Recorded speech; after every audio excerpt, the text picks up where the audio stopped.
Hello friends, I am Shazia.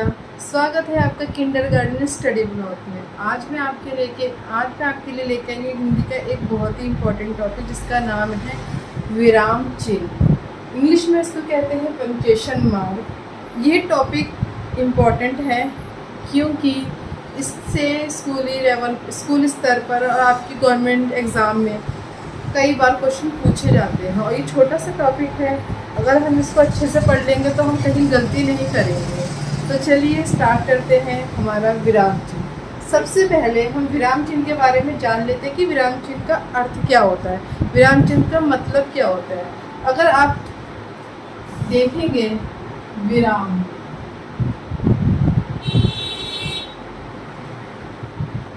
विराम इसका मतलब क्या है, विराम का मतलब अर्थ क्या है।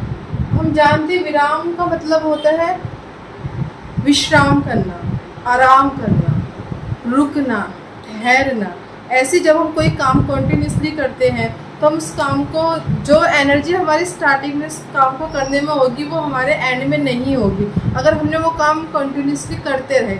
इसलिए हमें बीच में रेस्ट की नीड होती है, बीच बीच में हमें रुकने की ज़रूरत होती है, बीच में हमें ठहरने की ज़रूरत होती है, बीच में हमें विश्राम करने की ज़रूरत होती है। सेम इसी प्रकार जैसे हम हिंदी में लिखते या बोलते समय अपनी भाषा को, जब अपने विचारों को प्रकट करते हैं किसी और के सामने, तो हमें रुकना पड़ता है जिससे सामने वाले को, आपके अगेंस्ट जो है, आपके जो अपोजिट खड़ा है, उसको हमारी बात अच्छे से क्लियर से समझ आ सके। अगर हम विराम चिन्ह, ये जो विराम है, विराम चिन्ह का प्रयोग सही प्रकार से नहीं करेंगे तो अर्थ का अनर्थ हो सकता है। मतलब कि अगर हम कहेंगे कुछ और अगर हमें विराम चिन्ह सही नहीं लगा तो उसका मतलब कुछ और निकलेगा। तो चलिए इसको एक बार अच्छे से जान लेते हैं। विराम चिन्ह का शाब्दिक अर्थ होता है रुकना, ठहरना या विश्राम करना। वाक्य के बीच में रुकना, ठहरना या विश्राम लेना। इसका अर्थ जान लेते हैं हम।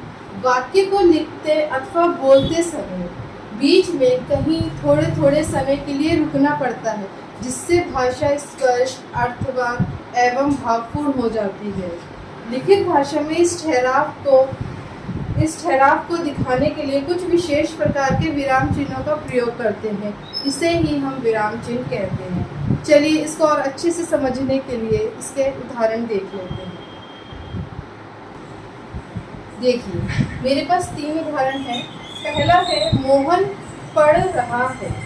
मोहन पढ़ रहा है, इससे क्या प्रकट हो रहा है, इससे ये एक सामान्य सूचना दे रहा है कि मोहन है वो पढ़ रहा है, तो ये सामान्य सूचना हमें दे रहा है।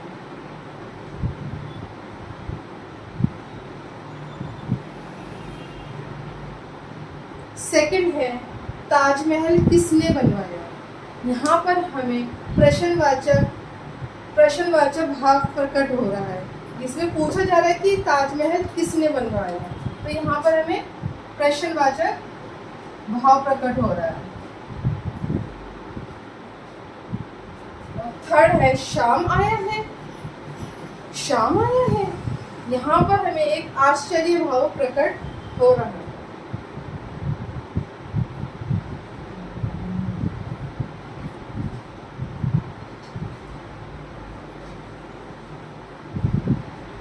देखिए अगर हम विराम चिन्ह का सही से प्रयोग नहीं करें तो कई बार अर्थ का अनर्थ हो जाते हैं। कैसे, मैं आपको समझा देती हूँ। देखिए मेरे पास 2 उदाहरण हैं। पहला है रोको विराम चिन्ह मत जाने दो। सेकंड है रोको मत, इसके बाद है विराम चिन्ह जाने दो। तो पहला वाक्य से हमें क्या भाव निकल कर आ रहा है। हमारे पहले वाक्य से रोको मत जाने दो, रोको के बाद हम हल्का सा रुक रहे हैं, हल्का सा ठहर रहे हैं यहाँ पे। और दूसरा है रोको मत जाने दो, यहाँ पे हम किसी को परमिशन नहीं दे रहे हैं जाने की, रोको मत जाने दो उसे। और सेकंड वाले में हम कह रहे हैं कि रोको मत जाने दो। अगर विराम चिन्ह हम ठीक से, अब मैं यहाँ इस वाक्य में यहाँ लगा देती और इस नीचे वाले वाक्य में मैं यहाँ लगा देती तो दोनों का अर्थ चेंज हो जाता। और इसी तरह विराम चिन्ह की संख्या कोई हिंदी में फिक्स्ड नहीं है। कहीं पर विराम चिन्ह की संख्या 10 बताई है, कहीं 15 तो कहीं 30। लेकिन मैं आपको मोस्ट इम्पोर्टेंट विराम चिन्ह जो अक्सर एग्ज़ाम में पूछे जाते हैं, जिनसे एग्ज़ाम में क्वेश्चन आते हैं, वो मैं आपको आज मैं अच्छे से डिटेल में बताऊँगी। पहला है हमारा अल्पविराम, जिसे इंग्लिश में कॉमा कहते हैं, और इसका साइन इस तरीके से होता है। इसका प्रयोग वाक्य में थोड़ी सी देर के लिए रुकने के लिए किया जाता है। सेकंड है हमारा पूर्ण विराम, जिसे इंग्लिश में फुल स्टॉप कहते हैं। इसका साइन एक स्ट्रेट लाइन होता है। जब सेंटेंस पूरा ख़त्म हो जाता है, उसके बाद हम पूर्ण विराम लगाते हैं। थर्ड है हमारा अर्धविराम, जिसको इंग्लिश में हम सेमी कॉलन कहते हैं। तो इसका साइन होता है, एक छोटा सा डॉट होता है, उसके नीचे एक छोटा कॉमा होता है। इसका प्रयोग हम जब वाक्य को कहते हुए हल्का सा बीच में रुकते हैं, हल्का सा ठहराव लेते हैं, तब इसका प्रयोग किया जाता है। लेकिन वहाँ पे वाक्य पूरा ख़त्म नहीं होता, उसके बाद भी वाक्य चलता रहता है। चौथे नंबर पे है हमारा प्रश्नवाचक विराम। इसको इंग्लिश में क्वेश्चन मार्क कहते हैं। इसका साइन ऐसे होता है, जब किसी वाक्य में हमें प्रश्नवाचक भाव प्रकट होता है, तो वहाँ पर हम क्वेश्चन मार्क, वहाँ पे हम प्रश्नवाचक चिन्ह लगाते हैं। फिफ्थ नंबर पर है हमारा विस्मयादि बोधक, या इसे हम विस्मयादि बोधन भी कहते हैं। इंग्लिश में इसको एक्सक्लेमेशन मार्क कहते हैं। इसका साइन एक स्ट्रेट लाइन और उसके नीचे डॉट होता है। इसका प्रयोग वाक्य में जब हम प्रकट, करुणा, विस्मयादि आदि भावों को देखते हैं, आदि भाव प्रकट होते हैं किसी वाक्य में, तब हम वहाँ पे एक्सक्लेमेशन मार्क लगाते हैं। छठे नंबर पर है हमारा योजक चिन्ह, जिसे इंग्लिश में हाइफन कहते हैं। एक छोटा सा डैश होता है। इसका काम होता है किसी वाक्य में आए दो शब्दों को जोड़कर लिखना, जैसे साथ साथ, घर घर, नगर नगर, इस तरीके से। और 7वें नंबर पर है हमारा निर्देशक चिन्ह, जिसे हम साइन ऑफ डैश कहते हैं। इसका आकार योजक चिन्ह की तुलना में थोड़ा सा बड़ा होता है। जैसे इसका काम होता है किसी को डायरेक्ट करना, निर्देश देना। यह हमें बताता है कि इस काम को हमें ऐसे ऐसे करना होगा, तब हम वहाँ पर निर्देशक चिन्ह का प्रयोग करते हैं। 8वें नंबर पर है हमारा उपविराम, या इसे हम अपूर्ण विराम भी कहते हैं। इंग्लिश में इसको हम कहते हैं कॉलन। ये इसका साइन होता है दो छोटे छोटे डॉट। एक है सेमी कॉलन और एक है कॉलन। सेमी कॉलन और कॉलन में अंतर ये है कि सेमी कॉलन में पहले डॉट होता है, इसके नीचे कॉमा होता है, और कॉलन में ओनली 2 डॉट होते हैं, 2 बिंदु होते हैं। इसका प्रयोग वाक्य में आए किसी शब्द को अलग से दर्शाने के लिए किया जाता है। 9वें नंबर पर है हमारा विवरण चिन्ह। इसे इंग्लिश में कहते हैं साइन ऑफ फॉलोइंग, और इसका साइन होता है 2 छोटे डॉट और बीच में एक छोटा सा हाइफन या डैश का साइन। इसका प्रयोग किसी चीज़ को डिस्क्राइब करने के लिए किया जाता है। किसी के बारे में हम डिस्क्राइब करते हैं, या फिर किसी वाक्य के बचे हुए अंश को पूरा करने के लिए किया जाता है। और 10वें नंबर पर है हमारा कोष्ठक चिन्ह। इंग्लिश में इसको ब्रैकेट कहते हैं, और हिंदी में कोष्ठक 3 प्रकार के होते हैं। पहला है लघु कोष्ठक, दूसरा है मंझला कोष्ठक, तीसरा है दीर्घ कोष्ठक। हिंदी में हम लघु कोष्ठक के बारे में पढ़ेंगे, क्योंकि मंझला कोष्ठक और दीर्घ कोष्ठक हिंदी में प्रयोग नहीं होता, इनका प्रयोग मैथ में किया जाता है। और ब्रैकेट का ये कोष्ठक चिन्ह का प्रयोग जब किसी वाक्य में आए शब्द का अर्थ अच्छे से समझने के लिए हम उस वाक्य के अर्थ को ब्रैकेट पे लिख देते हैं, जिससे उस शब्द का अर्थ अच्छे से समझ आए, तब हम कोष्ठक लगाते हैं, जब हम ब्रैकेट लगाते हैं। 11वां है हमारा विस्मरण चिन्ह या त्रुटिपूरक चिन्ह, इसे हम हंस पद भी कहते हैं, और इसको इंग्लिश में ऑब्लिवियन साइन कहते हैं। इसका साइन ऐसे होता है। इसका प्रयोग जब हम किसी वाक्य को लिखते समय कहीं पर वो हमसे कोई शब्द छूट जाता है, उस शब्द को पूरा करने के लिए, उस वाक्य को पूरा करने के लिए हम वहाँ पर ऐसा साइन लगा के उसके ऊपर वो शब्द लिख देते हैं जो हमसे छूट गया है। वहाँ पर हम इस चिन्ह का प्रयोग करते हैं। 12वें नंबर पे है हमारा लाघव चिन्ह या संक्षेप सूचक, और इंग्लिश में इसको हम कहते हैं एब्रीवियन साइन। इसका साइन एक ऐसे होता है गोल शब्द के आगे में ऐसे बिंदु लगा देते हैं। इसका लाघव या संक्षेप का मतलब ही होता है छोटा। जब हम किसी वाक्य में आए शब्द को छोटा रूप लिख देते हैं, तो वहाँ पर हम लाघव चिन्ह संक्षेप सूचक का प्रयोग करते हैं। आइए इन सारे चिन्हों को हम एक बार अच्छे से डिटेल में पढ़ लेते हैं। पहला है अल्प विराम। अल्प विराम वाक्य में थोड़ी देर के रुकने के लिए किया जाता है। जब भाषा के लिखित रूप में अपनी बात को अच्छी तरीके से समझाने के लिए लेखक वाक्य के बीच में कई बार थोड़े थोड़े समय के लिए रुकता है, वहाँ पर अल्प विराम का प्रयोग किया जाता है। जैसे मुझे बाजार से किताबें, अल्प विराम पेंसिल, अल्प विराम रबड़ आदि सामान खरीदना है। यहाँ पे ध्यान दीजिए कि किताब और पेंसिल के बाद ही मैंने अल्प विराम लगाया है। ये एक शब्द है, एक ही शब्द के बाद मैंने अल्प विराम लगा दिया क्योंकि हमें थोड़ी देर के लिए रुकना है। मैं इसकी आपको पहचान बता देती हूँ कि अल्प विराम का प्रयोग कहाँ कहाँ किया जाता है। अगर किसी वाक्य के बीच में, किसी वाक्य के मध्य कोई किंतु, परंतु, अतः, इसलिए, तथापि, क्योंकि आदि शब्दों का बोध हो, आदि शब्द आए तो वहाँ पर भी हम अल्प विराम लगाते जाते हैं। और एक प्रयोग है जब किसी वाक्य में हाँ तथा नहीं को शेष वाक्य से अलग किया जाता है। जैसे हाँ अल्प विराम मैं बाजार जाऊंगा, यहाँ पे मैंने हाँ के बाद अल्प विराम लगाया है। हाँ को पूरे वाक्य से अलग कर दिया है, शेष वाक्य से अलग कर दिया है। नहीं आज मैं स्कूल नहीं जाऊंगा, नहीं के बाद मैंने अल्प विराम लगाया है और इस नहीं को पूरे वाक्य से मैंने अलग कर दिया है। यहाँ पे हम हाँ और नहीं के बाद हम अल्प विराम लगाते हैं। एक पहचान इसकी ये है कि किसी व्यक्ति के कथन से पहले हम अल्प विराम का प्रयोग करते हैं। जैसे राम ने शाम से कहा अपना काम करो, राम ने शाम से कहा अल्प विराम अपना काम करो। ये राम ने कहा है कि अपना काम करो, यहाँ पे भी हम इसके कहे हुए कथन से पहले अल्प विराम लगाएंगे।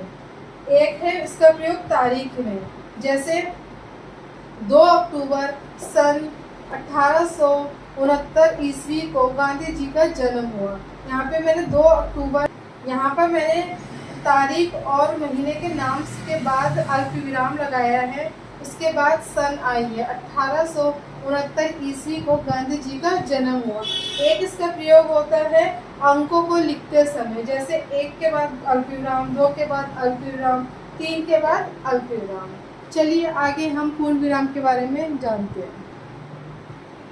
दूसरा है हमारा पूर्ण विराम, जिसे इंग्लिश में फुल स्टॉप कहते हैं। उसका साइन ऐसे होता है। इसकी परिभाषा देख लेते हैं। हम बोलते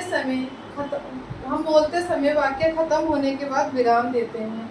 इसी प्रकार लिखते समय वाक्य खत्म होने के बाद पूर्ण विराम लगाते हैं। जैसे इसका उदाहरण देख लेते हैं। लड़के का पैर फिसल गया, सब बच्चे उसके पास गए।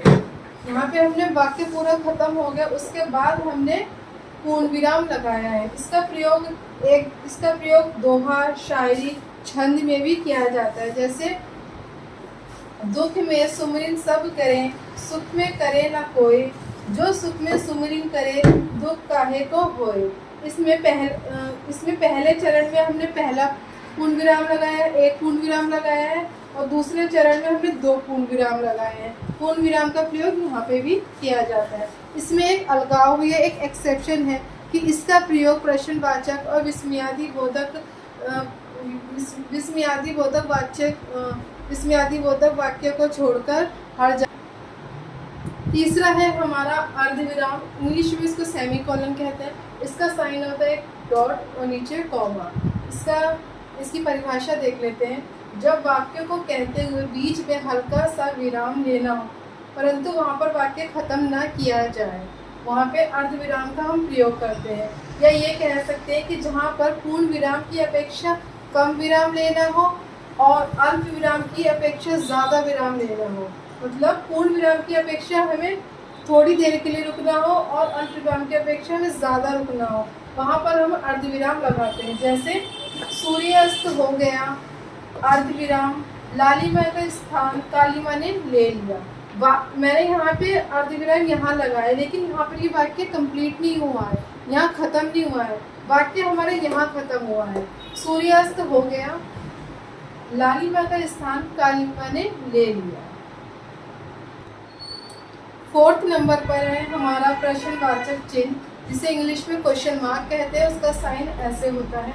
इसकी परिभाषा है, जब किसी वाक्य में प्रश्नवाचक भाव प्रकट होता है तो वहाँ पर वाक्य के अंत में प्रश्नवाचक चिन्ह लगाते हैं। जैसे क्या आप जा रही हैं, क्वेश्चन मार्क, प्रश्नवाचक।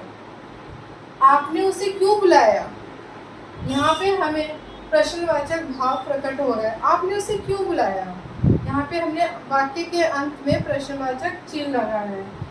एक चीज़ आप और नोटिस कर सकते हैं कि प्रश्नवाचक चिन्ह का प्रयोग कहाँ पर करते हैं। जैसे व्यंग्यात्मक भाव प्रकट करने के लिए भी सामान्य कथन के बाद प्रश्नवाचक चिन्ह लगाते हैं। जब हम किसी का व्यंग्य करते हैं, जैसे हम किसी को सीधी बात को उल्टी तरीके से कहते हैं, जैसे उनके जैसा शरीफ आज तक पैदा नहीं हुआ। यहाँ पर हमने व्यंग्यात्मक वाक्य का प्रयोग किया है, तो हम इस वाक्य के अंत में क्वेश्चन मार्क लगाएंगे।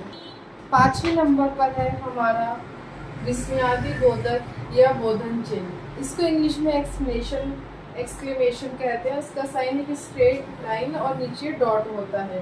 इसकी परिभाषा देख लेते हैं।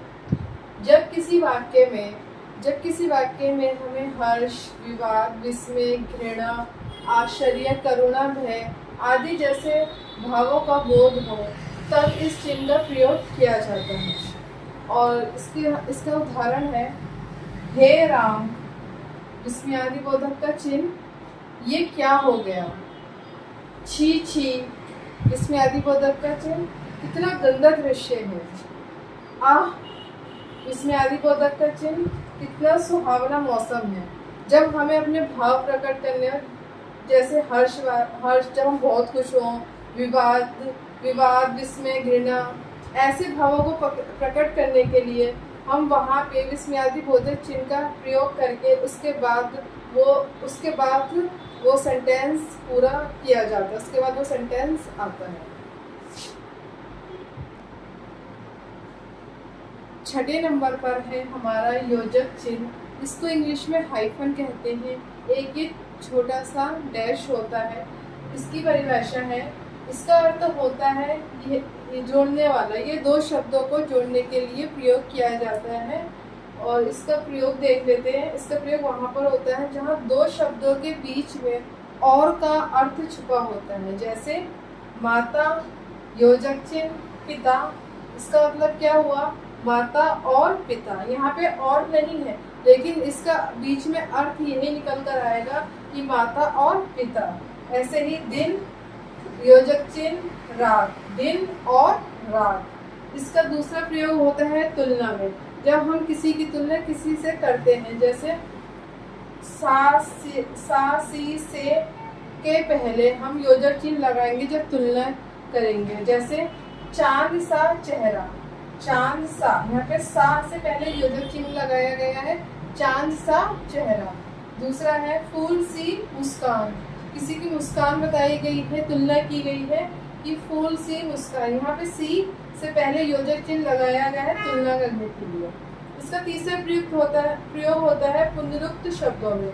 पुनरुक्त शब्द वो होते हैं जो बार बार, एक से ज़्यादा बार आते हैं, एक से अधिक बार आते हैं। जैसे दो, योजक चिन्ह, इसके बीच में योजक चिन्ह है। बार बार, इसके बीच में भी योजक चिन्ह है। घर, नगर, डगर। ऐसे शब्द जो एक से अधिक बार बोले जाते हैं, उनके बीच में योजक चिन्ह लगाया जाता है। चौथा प्रयोग है इसका भिन्नात्मक संख्याओं में। भिन्नात्मक संख्या होती है फ्रैक्शनल और नॉन फ्रैक्शनल। जैसे 1/4, 3/4, 1/4, 3/4। यहाँ पे भी हम योजक चिन्ह लगाएंगे। 1/4 लिखेंगे हिंदी में, तो बीच में योजक चिन्ह लगाएंगे। 7वें नंबर पर है हमारा निर्देशक चिन्ह, जिसे इंग्लिश में साइन ऑफ डैश कहते हैं। इसका साइन योजक चिन्ह की तुलना में थोड़ा सा बड़ा होता है और इसका कार्य होता है निर्देश देना या डायरेक्ट करना, किसी को किसी की कार्य करने के लिए। इसका प्रयोग देख लेते हैं। इसका प्रयोग होता है किसी बात या विषय की जानकारी देने के लिए या किसी के द्वारा कही गई बात दर्शाने के लिए हम निर्देशक चिन्ह का प्रयोग करते हैं। इसका उदाहरण देखते हैं। जैसे प्रधानाध्यापक ने कहा, निर्देशक चिन्ह, कल विद्यालय में अवकाश है। उन्होंने ये जानकारी दी है कि कल विद्यालय में अवकाश है। दूसरा, किसी का कथन देख लेते हैं, जैसे सुभाष चंद्र बोस जी ने कहा। इसके बाद हम निर्देशक चिन्ह लगाएंगे। उनका कथन है, तुम मुझे खून दो, मैं तुम्हें आज़ादी दूंगा। उनके द्वारा ये बात कही गई है। तो निर्देशक चिन्ह का प्रयोग हम इस प्रकार से कर सकते हैं। 8वें नंबर पर है हमारा उपविराम, या इसे हम अपूर्ण विराम भी कहते हैं। इसको इंग्लिश में कॉलन कहते हैं और इसका चिन्ह 2 डॉट की तरह होता है। इसका प्रयोग या इसका अर्थ है जब किसी शब्द को किसी वाक्य में अलग से दर्शाना हो तो वहाँ पर इस चिन्ह का उपविराम का प्रयोग किया जाता है। अर्थात जहाँ वाक्य पूरा नहीं होता बल्कि किसी वस्तु अथवा विषय के बारे में और अधिक बताया जाता है। इसका उदाहरण देख लेते हैं, जैसे शीर्षक में माँ, उसके बाद हमने यहाँ पे उपविराम चिन्ह लगाया, माँ ममता की प्रतिमूर्ति, ये एक शीर्षक है।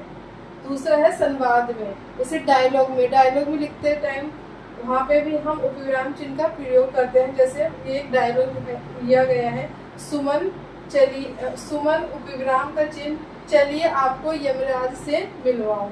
ऐसे ही आप और भी, जैसे प्रदूषण, एक अभिशाप, इस तरीके से हम उपविराम चिन्ह का प्रयोग अलग अलग चीज़ों में कर सकते हैं। 9वें नंबर पर है हमारा विवरण चिन्ह, जिसे इंग्लिश में साइन ऑफ फॉलोइंग कहते हैं। इसका साइन 2 डॉट होती है, इसके बीच में एक छोटा सा डैश होता है। इसका प्रयोग किसी भी वाक्य में जानकारी, सूचना या निर्देश आदि को दर्शाने के लिए या फिर विवरण देने के लिए, किसी के बारे में डिस्क्राइब करने के लिए किया जाता है। जैसे उदाहरण देख लेते हैं, वनों के निम्न लाभ हैं। उसके बाद यहाँ पे विवरण चिन्ह का साइन है। जैसे अगर हमें वनों के लाभ बताने हैं तो हम यहाँ पे लिखकर भी यहाँ विवरण चिन्ह का साइन लगा के यहाँ पे उसके सारे एक एक करके लाभ लिख देते हैं। ऐसे ही एक दूसरे एग्जाम्पल है, भारत में सेब की कई किस्में पाई जाती हैं, जिनमें से कुछ निम्न है। हमें सेब की वैरायटी बतानी है कि भारत में कई टाइप के सेब होते हैं, एप्पल होते हैं, जिनमें से कुछ ये हैं। तो वहाँ पर भी हम ऐसे विवरण चिन्ह का साइन लगा के उसके बारे में आगे डिस्क्राइब कर देंगे। और जैसे हम कहीं पर जाते हैं तो वहाँ के नियम और रूल्स एंड रेगुलेशंस लिखे होते हैं, जैसे कृपया निम्नलिखित नियमों का पालन करें। तो वहाँ पर वो ऐसे लिख कर और विवरण चिन्ह का साइन लगाकर अपने सारे नियम लिख देते हैं, जिसको वो डिस्क्राइब कर देते हैं। इस प्रकार से ये है। कोष्ठक चिन्ह का प्रयोग वाक्य के बीच में आए शब्दों अथवा पदों का अर्थ स्पष्ट करने के लिए कोष्ठक चिन्ह का प्रयोग किया जाता है। अर्थात कोष्ठक चिन्ह का प्रयोग अर्थ को और अधिक स्पष्ट करने के लिए उस शब्द या वाक्यांश को कोष्ठक के अंदर लिखकर किया जाता है। इसका उदाहरण हम देख लेते हैं, जैसे दशहरे के अवसर पर दशानन का वध होता है। यहाँ पे मैंने दशानन के बाद एक ब्रैकेट लगाया है और ब्रैकेट में मैंने रावण लिखा है, क्योंकि दशानन का अर्थ होता है रावण। दशानन को ही रावण कहते हैं, इसलिए मैंने ब्रैकेट में लिख दिया। अगर मैं यहाँ नहीं लिखती ब्रैकेट में, आप ऐसे भी पढ़ सकते थे, दशहरे के अवसर पर दशानन का वध होता है। यहाँ पे हमें पूरा समझ में नहीं आता, इसलिए मैंने दशानन का अर्थ भी लिखा हुआ है। दूसरा है, आपकी सामर्थ्य शक्ति को मैं जानता हूँ। आपकी सामर्थ्य को मैं जानता हूँ। सामर्थ्य नहीं समझ में आते, इसलिए हमने इस कठिन शब्द के अर्थ को ब्रैकेट में लिख के कोष्ठक में लिखा है कि जिससे अर्थ को समझने में आसानी हो। 11 नंबर पर है हमारा विस्मरण चिन्ह या त्रुटिपूरक चिन्ह भी कहते हैं इसे, या हंस पर। इंग्लिश में इसको कहते हैं ओब्लिवियन साइन। इसका साइन ऐसे होता है। इसको देख लेते हैं, इसका प्रयोग कहाँ किया जाता है। लिखते समय जब कोई शब्द छूट जाता है तो इस चिन्ह को लगाकर उस शब्द को ऊपर लिख दिया जाता है। जब हम कोई कुछ लिख रहे हैं तो हमसे कुछ बीच में छूट जाता है कोई शब्द, तो वो शब्द को लिखकर ये चिन्ह ऊपर लगा दिया जाता है। जैसे राम यहाँ त्रुटिपूर्वक चिन्ह, फिर गया। यह अधूरा वाक्य है, पूरा वाक्य है राम चला गया। तो चला गया, यहाँ चला नहीं लिखा हुआ था तो हमने यहाँ पे ये त्रुटिपूर्वक चिन्ह पर लगा दिया। दूसरा है सीता लाई। क्या लाई सीता? इसका पूरा वाक्य है सीता खीर लाई। ये खीर जो हमसे शब्द छूट गया था, हमने यहाँ पे ये त्रुटिपूर्वक चिन्ह लगा के बीच में ऊपर लगा के हम लिख देंगे खीर लाई, इस तरीके से। ये हमारा 12वां और अंतिम विराम चिन्ह है, लाघव चिन्ह या संक्षेप सूचक। इंग्लिश में इसको एब्रीविएशन कहते हैं और इसका साइन कुछ इस तरीके से होता है। इसका प्रयोग देख लेते हैं कहाँ पर किया जाता है। किसी बड़े अंश को संक्षिप्त रूप में लिखने के लिए लाघव का मतलब ही होता है किसी बड़े शब्द को या किसी बड़े नाम को छोटे रूप में या लघु रूप में लिखना।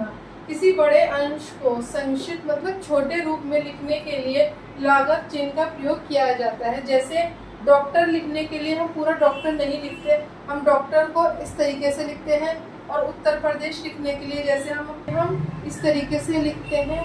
अगर ये है हमारा लाघव सूचक या संक्षेप सूचक। अगर आपको मेरी वीडियो पसंद आई है तो प्लीज़ इसे लाइक एंड शेयर कीजिए। अगर आप हिंदी के विषयों के बारे में और अधिक पढ़ना चाहते हैं तो प्लीज़ मेरे चैनल को सब्सक्राइब कीजिए। नमस्कार।